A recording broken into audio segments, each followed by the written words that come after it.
ఏమయ్యా పని చేస్తున్నారా లేదా? జీతాలకేమో జీతాలు తీసుకుంటున్నారు, పని ఏమో పెద్ద కనిపించట్లేదు. పని చేయండి అయ్యా కాస్త. ఓయ్ నువ్వేందయ్యా సొక్కా లేకుండా ఓన్లీ అలా వచ్చేసావు? ఏం చేయమంటారు సార్, బట్టలన్నీ వాన తడిసిపోయినాయి. వద్దామంటే ఏమో ఇంకా అట్ట అయిపోయింది. ఏం చేయమంటారు? మీకు పని కావాలా బట్టలు కావాలా చెప్పండి.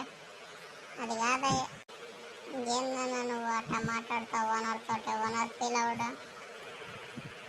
అది కొత్తోడికి ఉన్నంత జ్ఞానం కూడా నీకు లేకుండా పోయే ఏంది? జీతాలు ఏమో పెంచమని వస్తావు, పని ఏమో కనిపించిపోతుండే, అదే వాళ్ళు అన్నట్టు గనకరాలు చేస్తుంటివి.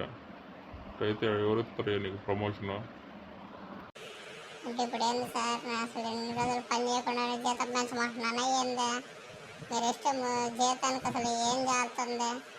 ఆటో ఖర్చులు కూడా సరిపోతుందని బండి ఈఎంఐలు తీసుకొని ఈఎంఐ కట్టడానికి బయట కంపెనీలో పనిచేయాల్సి వస్తుంది. తెలుసా నీకు? ఏందన్నా బండి కొన్నావా నాకు చూపించలేదా? నువ్వు కూడా గమ్ముకుంటా పానకాల పడకలా మధ్యలో వస్తావా? ఇంకేందయ్యా బండి ఉంటే ఇంకెందుకు ఆయిల్ కొట్టించుకొని రావచ్చు కదా కంపెనీకి. బస్ ఛార్జీలు సరిపోవంటుంది. బస్ పాసులు ఇస్తేనేమో సరిపోవట్లేదు సార్లు అంటున్నారు. ఇటైతే ఎట్ట చెప్పండి, మన ఏమైనా పెద్ద కంపెనీయా? ఉందే లింగులు ఇటుకని ముగ్గురు, మళ్ళీ మనకేంది ఇదంతా? స్టార్టింగ్ అప్పుడు అసలు మీరు ఏం చెప్పారు సార్? పెద్ద కంపెనీ అయిపోయింది, 3 నెలలు ఆగండి అన్నారు. 30 మంది వస్తారని చెప్పాడు, ముగ్గురితోనే మిగిలిపోయాము. ప్రాజెక్టులు ఏంటంటే ఏ చింతపండు ప్రోడక్ట్లు తీసుకొస్తారు, అమలాకి ఇబ్బంది పడుతున్నాం అసలుకే. అదేందన్నా బాగానే అమ్ముతున్నాం కదా. అరే పిల్ల బచ్చ, నువ్వు గమ్ముకుండు, మధ్యలో దొడబాకు. ఏందయ్యా ఇది ఇలా మాట్లాడటం అసలు భావ్యంగానే ఉందా? నీ తోటి ఎంప్లాయీని పట్టుకుని అట్లా మాట్లాడుతున్నావు. పక్కన వాళ్ళు ఫీల్ అవుతారయ్యా అట్లా మాట్లాడకూడదు. నేను పక్కన వాళ్ళ గురించి పట్టించుకోను సార్, నేను నా గురించే పట్టించుకుంటున్నా.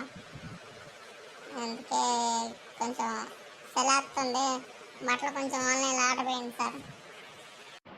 అట్టాగే ఆర్డర్ చేస్తాను, ఆన్లైన్లో ఆర్డర్ చేస్తాను, ఒకసేపులో వస్తాయి వేసుకుందువు. నీ జీతం కట్ చేస్తాలే. బోనస్లే అంత మాత్రం మీరు అట్టా చాలదన్నట్టు ఎట్ట కూడా కట్ చేసుకుంటూ పోతే ఇంకెట్టా సార్? ఇలా చేస్తే నేను మీ కంపెనీ వదిలేసిపోతాను సార్. వద్దన్నా వెళ్ళబోకుండా నాకు ఒకటికే బోరు కొట్టిద్ది. అసలు వీడిని ఎందుకు తీసుకున్నారు సార్ నాకు అర్థం కావట్లేదు. బోరు కొడుతుంది అంటాడు, ఏంది వెళ్తానంటుంటే. అందువల్లే సార్ నేను ఉండలేకపోతున్నాను. ఈడేమో పని చేయకుండా ఫ్రీ ఫైర్లో పబ్జీలు ఆడుకుంటాడు, నేనేమో కంపెనీ కోసం కష్టపడితేనేమో నాకేమో ఉండదు ఆడ. ఎందుకు చెప్పండి నాకు ఇదంతా? నేను వెళ్ళిపోతాను, వేరే కంపెనీలో మంచిగా ప్యాకేజ్ దొరికింది నాకు.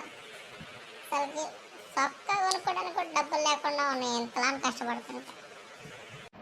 ఫీల్ అవ్వబాకులు అయ్యా, నా జీతంలో డబ్బులతో నేను నీకు బట్టలు కొనిస్తా కానీ అంతలా ఫీల్ అయిపోతున్నావు లెగిస్తే నువ్వు. కంపెనీ ఎదిగే కొద్ది మనకి ఉంటుంది జీవితం, ముందర బాగుంటుంది. మీరేమో అర్థం చేసుకోవట్లేదు. కొంచెం ఓపిక పడితేనే ఏదన్నా, ఆవేశపడకూడదు. అబ్బా కరెక్ట్గా చెప్పారు సార్, మీ దగ్గర నుంచి చాలా నేర్చుకోవాలి సార్. నేను మీ అంత గొప్పవాడిని కావాలి సార్ నేను. అబ్బా వీడికి ఏం అర్థమైందో ఏమో, వీడు భజన మాత్రం బాగా చేస్తున్నాడు, పని చేయకుండా. ఏంటయ్యా ఏమన్నా మాట్లాడావా? ఏం లేదు సార్, ఏం లేదు. కొంచెం బట్టలు ఆర్డర్ చేయండి, వేసుకొని పని చేసుకుంటాను.